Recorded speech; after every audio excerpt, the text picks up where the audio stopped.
On pourrait bien vivre la plus grosse crise énergétique et pétrolière de l'histoire de l'humanité. Écoute bien, on en parle juste derrière. Absolument, tout cela dans un contexte où la fermeture du détroit d'Ormuz est la plus grande menace pour la sécurité énergétique mondiale de toute l'histoire. Voici ce que déclarait il y a quelques jours le patron de l'AIEE, l'Agence internationale de l'énergie.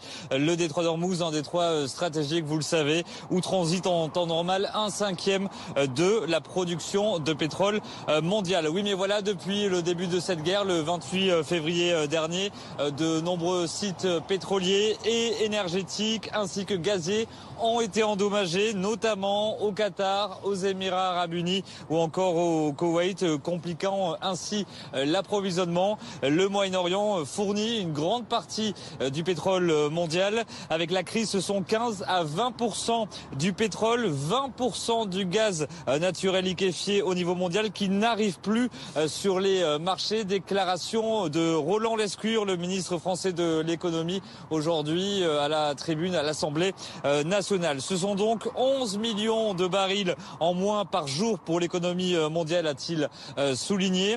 Toujours selon le ministre français de l'économie, les perturbations dans l'acheminement de pétrole des pays du Golfe vers le reste du monde constituent donc un nouveau choc pétrolier. Et si ce choc énergétique persiste au-delà de quelques semaines, dit-il, la crise pourrait se diffuser plus largement à l'économie et être au fond d'une nature plus systémique, d'où les craintes qui surgissent aujourd'hui depuis donc ces pays du Moyen-Orient et notamment le Qatar où nous nous trouvons avec Marc Gosset. Alors, il y a des nouvelles par-dessus ça, c'est que l'Iran a annoncé qu'il réouvre le détroit pour les pays qui aujourd'hui ne sont pas dans la guerre avec Israël et les États-Unis. C'est-à-dire que tous les pays qui ne collaborent pas aujourd'hui à cette guerre ont le droit de passer le détroit. Okay, donc ça, c'est une information qui est extrêmement importante dans le sens où l'Iran est en train d'isoler complètement Israël et les États-Unis et que tous les pays qui voudraient se joindre justement à ces deux-là commenceraient à y réfléchir par deux fois parce que s'ils y vont, en gros, leur économie, elle risque d'en prendre un sacré coup.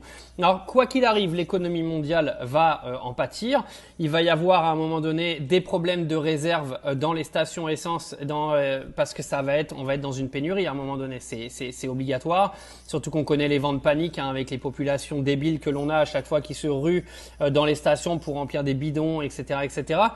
Donc, il faut vraiment espérer qu'à un moment donné, cette guerre, elle avance dans le bon sens, que les négociations avancent entre les deux pays, parce que sinon, je vous avoue que les mois qui arrivent en termes de pouvoir d'achat, d'inflation, de coût du pétrole, du coût du gaz, etc., ça risque d'être une dinguerie et la pauvreté va clairement augmenter.